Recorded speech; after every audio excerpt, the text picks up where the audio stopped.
Ми продовжуємо ефір на телеканалі АТР. В ефірі програми «Буковина», яку продовжує вести я, Сергій Щербина, та моя колега Христина Бондаренко. Доброго вечора. І в нашій студії є керівник відділу Головного інформаційного управління адміністрації президента України Володимир Горковенко. Вітаю вас, пане Володимире. Добрий вечір. Ви вимогли мою посаду? Я довго вчив. Пів програми вже, може, виглядати успішно пройшло. Я довго вчив, тож поговоримо про найбільш актуальні політичні події. І хочу, знаєте, почати з того, з тієї заяви Національного антикорупційного бюро, яка сьогодні вийшла. Це, напевно, одне з найбільш гучних. А я думала, з іншого почати. Давай почнемо з НАБУ, ну, давай, а потім з іншим анекдотом. Так. НАБУ виступило з закликом до народних депутатів не приймати законопроект, який, як вони вважають, поставить їх під контроль Генеральної прокуратури. А як ви розцінюєте такі заяви Національного антикорупційного бюро, коли силове відомство взагалі з політичним закликом виступає? Силові структури, в нас, розумієте, в нас з'явилися нові політичні структури, з'явилися нові силові структури, але чомусь вони діють старими методами.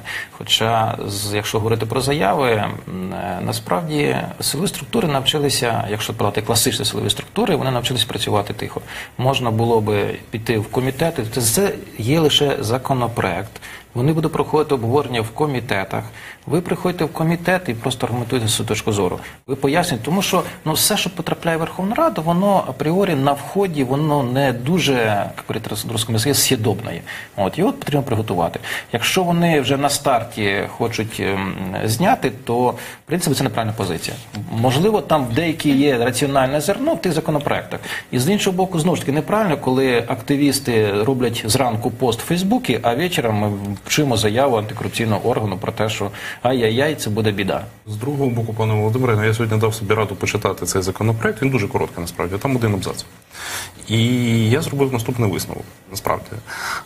Знаючи українські корупційні реалії, це буде таке єдине вікно, розумієте? Справа в тому, що будь-яке силове відомство може завести, має закрити кримінальну справу за певних обставин або не вносити її більше до єдиного державного реєстру досудових розслідувань, якщо така ж сама справа була в іншого силового відомства. Тобто, наприклад, хтось щось вкрав, там справу завела міліція, потім закрили її, і там Генеральна прокуратура або НАБУ вже не мають права таку ж саму справу розслідувати. І це так дуже концентрує потоки. З іншого боку, чомусь ніхто не говорить.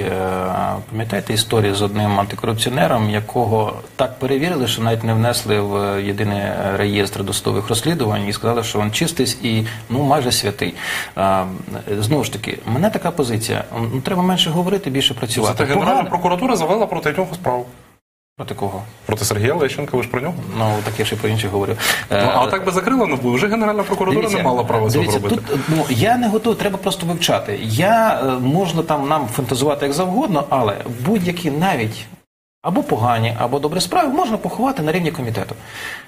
Прийдіть, поховайте, хоча я не сумніваюся, що може бути, оскільки наші нові антикорупційні органи працюють все ж таки старими методами, що теж з'являться, от недавно ж не отримали доступ все ж таки до бази декларацій НАЗК депутатів, от вони подивляться, хто там найбільш активний, і я гарантую, будуть знову таки внесені в Державний реєстр досудових розслідувань, перевірка, тобто вони теж навчаються працювати методом не лише політичного тиску, а й тиску за допомогою порушення або і загрозою порушення кримінальної справи. Ви зараз сказали, що вони діють методом політичного тиску. Тобто ви погоджуєтеся, виходите... Я цитую вашого ведучого, який на початку програми добре, це давайте заявив. Так. Я перефразую тоді запитання, а ви погоджуєтеся із тим, що певні антикорупційні органи користуються методом політичного тиску? Я свого часу, розумієте, якщо говорити, наприклад, наприклад, брати щоб не танцювати навколо стакана Артема Ситника, я з часу його призначення, я був прихильник і навіть говорив з ним про те, що, розумієш, тобі треба щось зробити, перш ніж говорити. Зробиш – показуй. Тоді говори. Але коли людина виходить в ефір з національного каналу і говорить фразу кілька разів про те, що Рада не призначила нашого аудитора, який є апріорі по закону незалежний, як тоді це трактувати? Після цього, я думаю, я маю певне моральне право говорити про те, що подібні заяви містять якісь політичне підґрунтя. Слава Богу, що через кілька днів він вже чітко сказав, що нам все одно, хто буде аудитором. Але, перше слово важніше второго. Ну тоді я продовжу все ж таки тему про політичний тиск. Чи погоджуєтеся ви тоді із заявою Миколи Мартиненка, який називає НАБУ політичним органом? Я можу тут залишити без коментарів, тому що тут є змагальність процесу. Да, звичайно, Мартиненко буде говорити про те, що з ним слідкують. Коаліції, в тому числі із блоком Він Петра зараз не Порошенка. член коаліції, він зараз поза парламентом. Його, я маю на увазі Його пакет акцій. Так, давайте Його так пакет говорити. акцій називається фракція. Фракція народу. Половина. Фракція Народний фронт. Ну, якщо не уточнювати, давайте так. Народний там фронт в насправді коаліції третина. із блоком Петра Порошенка. Ви погоджуєтеся із ним, що НАБУ є політичним органом? І з тим, що ця справа, яка порушена проти нього, є політичним Давайте скажу так. НАБУ не повинно бути політичним органом. Ну, це зрозуміло апріорі, але ж історія в іншому. Я ж кажу, повторюся, деякі методи, які вони використовують, дійсно схожі на політичні, які не мають ніякого відношення до, не повинні Це мати переслідування відношення. Мартиненка, це переслідування політичне чи ні? Я не думаю. Дивіться, я це сприймаю як правильна, звичайна, рутинна їхня робота. От. Але коли знову-таки з'являється знову-таки звичайна правильна рутинна робота, в цій правильній рутинній роботі з'являються політичні моменти. Наприклад, чомусь, коли почалася справа по Мартиненку, дійшла справа до суду з приводу обрання запобіжного заходу, коли прийшли депутати, з'являється знов заява про те, що це тиск. А з іншого боку, а чого не було заяви про тиск, коли розглядалася справа Насірова і під судом хороводи водили партії політичні з прапорами, гасла висловлювали. Тобто, розумієте, якщо порівняти дві історії, чомусь в цій історії не було політичних заяв, а в цій історії є політична заява. Якщо б була б тоді заява про те, що це тиск, і тепер заява про Знаєте, а тиск. що так можна було, пам'ятаєте? Ні, справа можна чи не можна, треба говорити про те, як потрібно. Таких заяв або вони мають бути в кожному випадку, або їх не повинно бути взагалі. Якщо б їх не було взагалі, тоді і питань не було б до них з приводу політичного, неполітичного. Вони самі політизують процес. Вони навчилися вкидати в мас-медіа певні, умовно кажучи, тези, які не зовсім відповідають дійсності. Навіть старі, дуже погані, злі правоохоронні органи не додумались, напевно, вкидати нібито копію паспорта, який нібито належить людині, проти якої якраз обирають... Прізвище нібито Порошенко. Ні, нібито Насіров. Вкидалися, притом знову ж таки вкидається через народного депутата. Але це виявляється, що питання тоді якби таємниця слідства, звідки він це взяв. Думали, що це фейк. Про угорське чи про британське? Про угорське. Про угорське. Да, в результаті з'ясувалося, що це не підтвердилося. Британське має.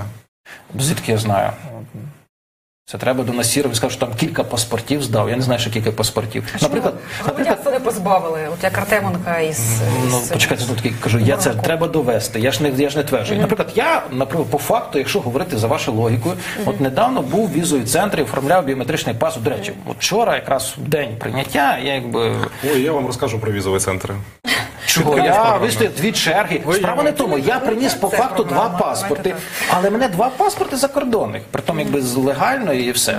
Питання в тому, якщо я скажу, у мене 2 паспорти і не уточню яких, так само завтра буде поширити інформацію, що в мене є 2 паспорти і чому мене позали громадянство. Ні, у мене все ж таки питання по Насірову. Дивіться, так, по Боровику, чому його взяли? Боровика насправді... Артеменка зрозуміли, так? Боровика було подання міграційної служби.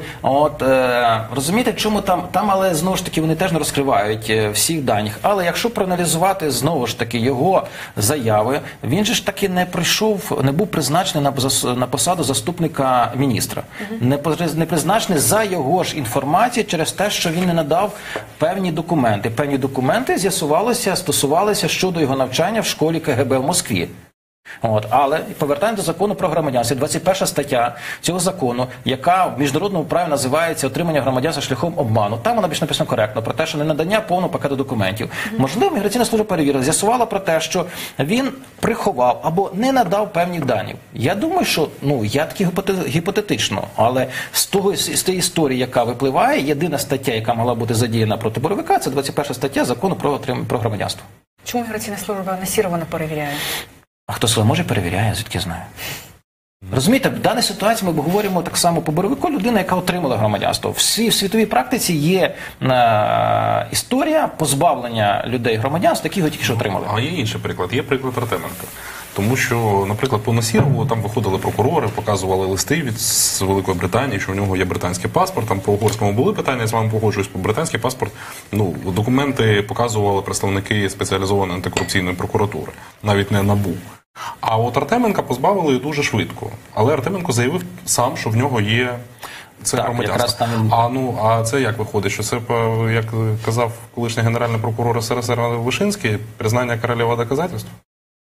Ну, якби я був під час цих допитів, я міг би сказати про те, що де королева і що було сказано. Ми поки що віримо тому, що він сам це заявив, навіть публічно заявив, не лише на допиті, публічно заявив. Ну, відповідно, скажімо так, сам собі підписав певний вирок щодо громадянства.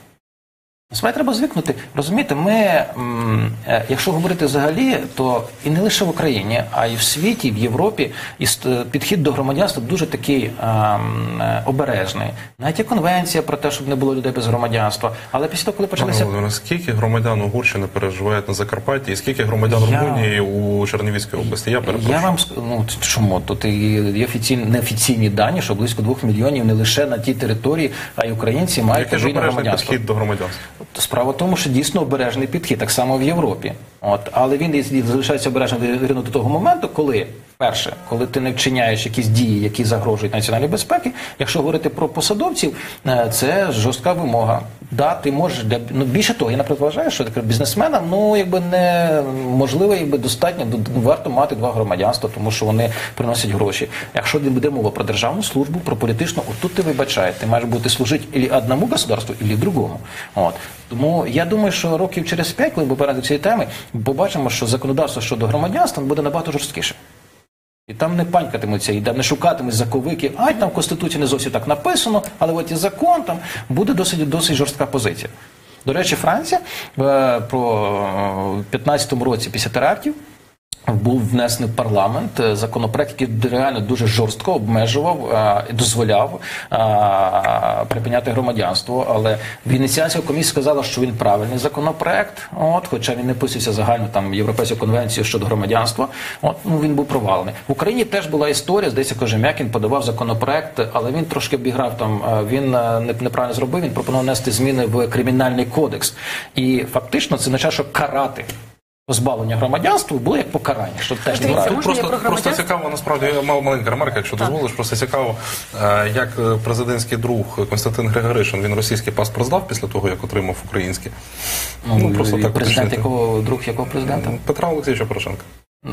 Це треба запитати Петра Олексійовича Порошенка, тому буде можливо запитати. Ви знаєте, що про Петра Олексійовича Порошенка? Здається, Михайло Саакашвілі в одному з ефірів цього тижня сказав, що Петра Олексійовича...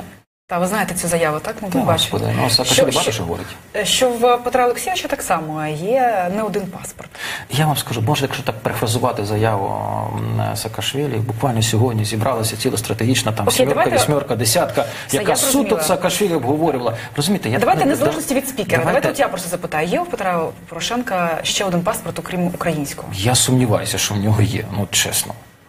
Це, інколи, розумієте, треба заявити якийсь бред, який повірять всі. Це за Геббельсом. Я думаю, що дуже гарно Саакашвілі вивчав... Чому це бред? Ви ж самі кажете, що для бізнесмена нормально. Почекайте, але з іншого боку, я сказав про те, що і про політики. Якщо ви думаєте, що Порошенко може облажатися про те, що в нього є другий паспорт, це треба бути... Знаєте, я вам скажу, що після фотографії його сина... Дивіться, з приводу сина багато дискусій, по факту, в принципі, за такі речі треба давати жорстко по попі, вибачайте, проводити дуже виховну роботу, тим більше, що це син лідера держави. Воюючи з Росією, тобто це ще одна отягчаюча обстоятельства. З іншого боку, дійсно це було на Хеллоуін, і говорити про те... Ні, не можна сміятися. Почекайте, приберемо фотографії, а що зображали хлопці, які поряд? Рок-групу. Ні, ну то, хорошо. Вони явно не були там одягнені на Хеллоуін. Ну, це ж було видно. Ну, чому не були? Ну, дивіться, навіть же без нас провели, скажімо так, ваші друзі, розслідування, коли вона, це була фотографія викладена там, а якби тут, якби, ну, все було зроблено і чітко показано. Може сміятися як завгодно. Можна говорити про те, що, типу, син президента держави, принцип не повинен цього робити. Серйозне питання з цього приводу. Я знаю навіть яким, тому що я хотіла, мабуть, його зараз поставити. Але можна я? Давай, Дякую. Так, ми так трошки пожартували про цю футболку, про шапку-ушанку дочки Ігоря Каноненка, наближеного до Петра Олексійовича, і все інше. Але я чув версію про те, що насправді це був ціленаправлений злив інформації цих фотографій, начебто з боку представників Народного фронту проти Порошенка. Це правда чи ні? І зважаючи на те, що це дуже активно підхопили російські медіа, я думаю, що навряд це з'явилося, чому така версія конспірологічна, можливо, вам здається? 6 листопада фотографія була, чи ні? Ні, просто дивіться, от Дві події. Проаналізували 3. Тобто це з'явилося все в один день. З'являється там спочатку футболка з надписом «Раша», а потім з'являється шапка-ушанка. І щось ще було. І російський паспорт невістки Порошенка. І все це в один день. Ну, дивіться, після того треба подивитися, що мало наступити. На цьому тижні мав наступити безвіз, візит Клімкіна в США, домовленість про зустріч з Трампом. Воно дійсно вкладалося. Народний фронт є, ну, чесно, я навіть в хорі уяви не міг уявити, що міг це зробити. Тим більше це занадто складна операція.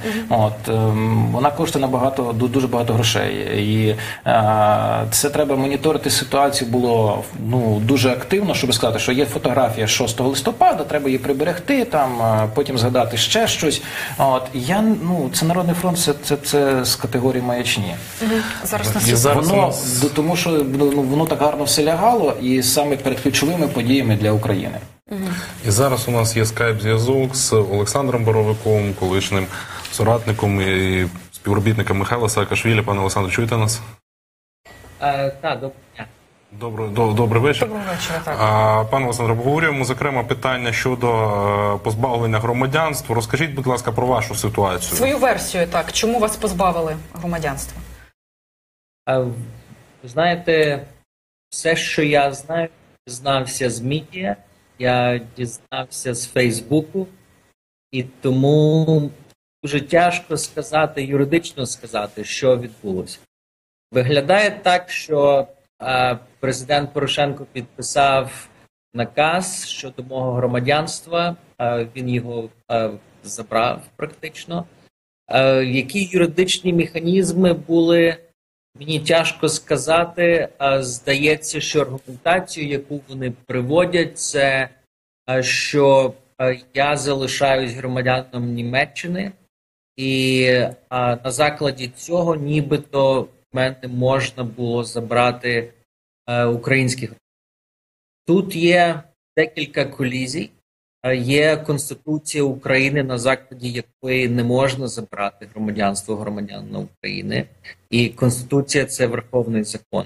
Потім є підзаконні акти, які описують якісь ситуації. І взагалі дуже тяжко сказати, який статус подвійного громадянства в Україні.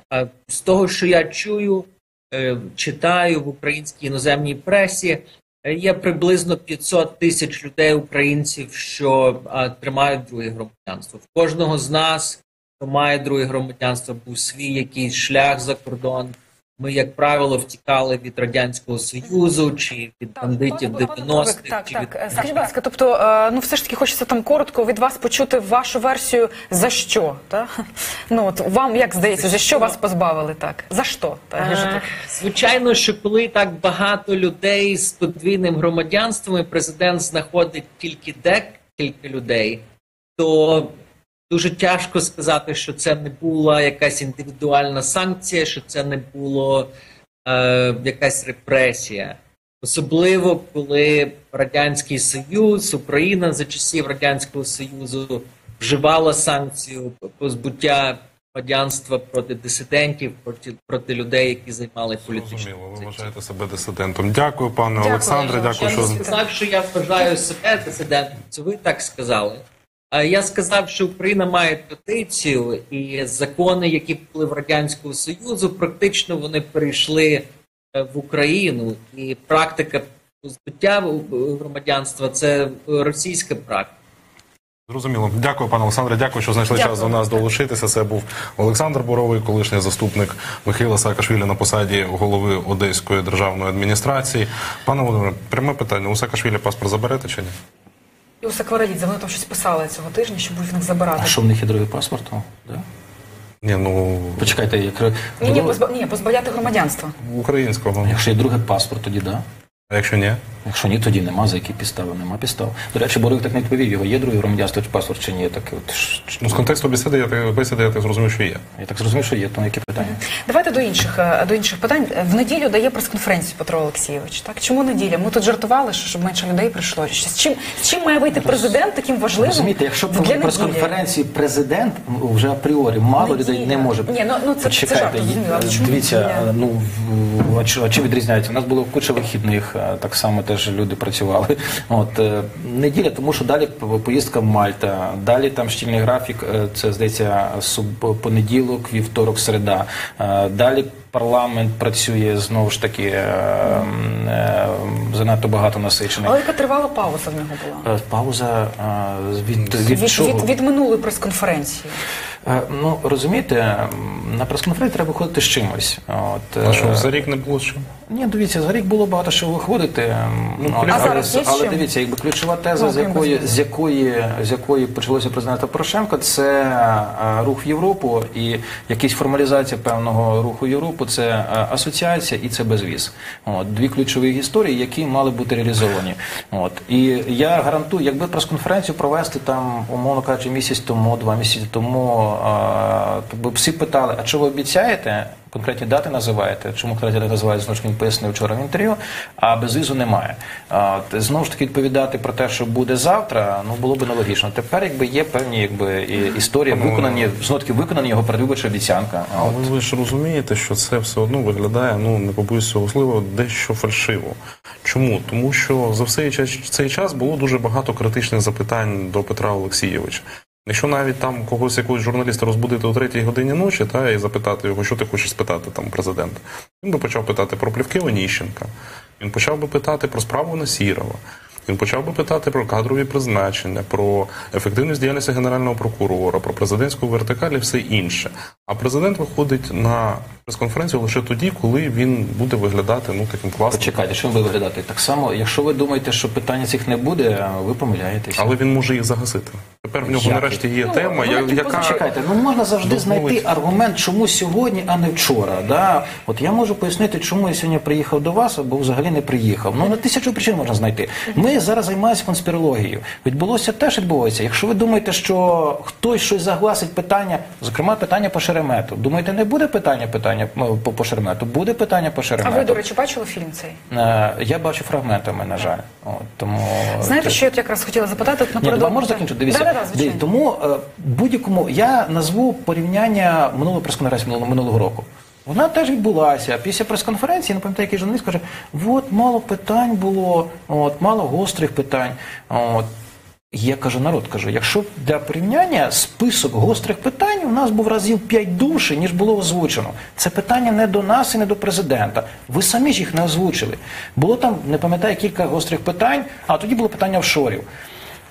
Питання про офшори прозвучало, він не зовсім відповів. Почекайте, хто заважав інших журналістів уточнити? Ніхто. Тому давайте, не шукати, що хтось щось переб'є. Гострі питання будуть. Якщо там думаєте, що немає відповіді... Відповіді придумали вже? Президент, думаю, відповість. Скажіть, будь ласка, ми якраз напередодні говорили з Софією Мусаєвою, і в фільмі йшлося про певні аналітичні записки. Скажіть, існують аналітичні записки, курсують вони коридорами адміністрації президента? Аналітичні записки які? Щодо того, які, наприклад, розслідування готують журналісти. Дивіться, я це коментував. Розумієте, коли немає... Це в них історія була минулого року. Коли вони нібито під двері щось підкинули, де було зрозуміло, що там щось відбувається. Народ, не прослуховується так. А як прослуховується? Я звідки знаю? Має якийсь хоч аудіофайл на підтвердження. Якщо не хочете їх підслуховувати, дайте хоч якийсь аудіофайл. А то їм дали на роздруковку, про те щось написано. Я тільки можу надрукувати, і мама родна. На стіл президента кладуться певні роздруківки. Почекайте. З розмов, з яких. А він сам Фейсбук слідкує. Тут він дуже гарно саме... У нього є фейкові акаунти? фейкові аккаунти ні, немає. Ні, ну, а що він там від свого Петро Порошенко? Фонд Петра Порошенка є. І він заходить від свого, так? Да, То він він активний заходить. користувач Він Фейсбуку? реально дуже активний, у нього є певні групи, які Коли він там... буде коментарі писати? Проплачені порохоботу. Дивіться, До речі, про порохоботів. А існує армія можна- порохоботів? Армія. Мене зарахували до якогось главного там порохобота. Порохоботи існують? Порохоботи по факту того, що пишуть. Ну, існують чи ні? В якому розумі? Давайте виражемо. Ті, хто підтримує президента, їх називають порохоботами. Давайте так, в прямому розумінні. Порохоботи існують чи ні? Переховувати в уявленні російському фабриці тролів не існує. Не існує. В українському В Україні сегменті є своя Фейсбуку існують? розробка. Так само, як і юлеботи існують. Тобто в порохоботи існують? Вони існують самі по собі, але їх ніхто не організовує. Як самі по собі? Ну так воно самі по собі. Ну от просто от мені такий подобається Карпенко? президент. Богдан Карпенко. Просто президент подобається, і я от за нього там вписуюсь. Дивіться, Чи як? Під певним аккаунтом, де немає фото і так далі. Ми Ну, просто я скажу більше, оскільки я там був призначений знову таки з іншими якимись невідомими силами соціальних мереж одним із пороховодів, да, от я кілька разів насписувався з порохоботами, яких я взагалі не знаю, хто вони такі. Ви бюджет вибили чи ні? Та нема бюджету. А скільки цих ні, от ви списувалися з Я не цими порохоботами, скільки їх людей? Я списувався з трьома, зокрема. Всього Павло Нус. Далі Хто? Павло Нус. А, так я його знаю. Ну, так, це він я живий, один він реальний. із. Мене було цікаво, там Богдан Карпенко, хто такий. От. Він так і не сказав, хто він такий. Ну, Добре, а тоді як ви можете характеризувати а цих можна людей, почекати, які- повернутися до які- прослуховування. Ну, окей, давайте Дивіться, так. мене Відводите, єдине, добре. я тут на повному серйозі можу говорити про Тільки те, дуже що коротко. українську правду розвели. Оскільки там звучала протеза про те, що президент знає, що якщо він знає про те, президент, якщо допустити, що в ньому якісь записки, і він знає, що готується, а чому до нас питання виникають, чого ви не дали відповідь на запит, чого ви не попередили про те, що буде цей матеріал? Якщо він все знає, так які питання до нас? Ви розумієте, дуже жорстко питають за те, коли там немає відповідей, ми проігнорували, якісь там причини, невідомі Ні, ну, причини. можна наперед підготувати інформаційний ґрунт, як реагувати. Тобто це ж Знову таки. для цього існують. Ну так, а чого не дає вказівки, якщо він має цю інформацію? Розумієте, я занадто... Кому вказівки? А? Хто кому вказівки не дає? Ну, якщо президент знає про те, що щось готується, Так. от чому він не дає якихось вказівок? Я знаю. Будь ласка, упередьте А або звідки знаєте, спрацюйте. що він не дає? Може він Може, не дає? Чекайте, а я ж Просто він вам не дає, комусь Почекайте, ви іншому ж мене дає. представили як? Так, так. Так, завідувача Да. Тобто відділу він вам не головного дає, автомобільного а комусь іншому І дає? іншим не дає. Ну, народ. Давайте не переводити все в абсурд. Я кажу ще раз, я такі аналітичні записки на вас, про те, що нібито вас прослуховують, проаналізувавши ваш ефір хоча б там місяць, сидячи плотно, от, я вам напишу тільки такі аналітичні записок, що мама родна. Плюс, неважко спрогнозувати, що може хтось щось готує, коли ти отримаєш запит. От, ти на нього маєш реагувати. І говорити про те, що нас прослуховують, ну чесно, це не виправдає жодної критики. Пане Володимире, вимушений перепросити. Час нашої програми завершений. Дякую, що знайшли Дякую, час да. до нас сьогодні прийти. Це був Пішов Володимир порохоботством займатися. Горковенко. Так, він сам сказав, що він пішов займатися порохоботством. Це не ми. А ми повернемося до цієї студії за декілька десятків хвилин. Не перемикайтеся.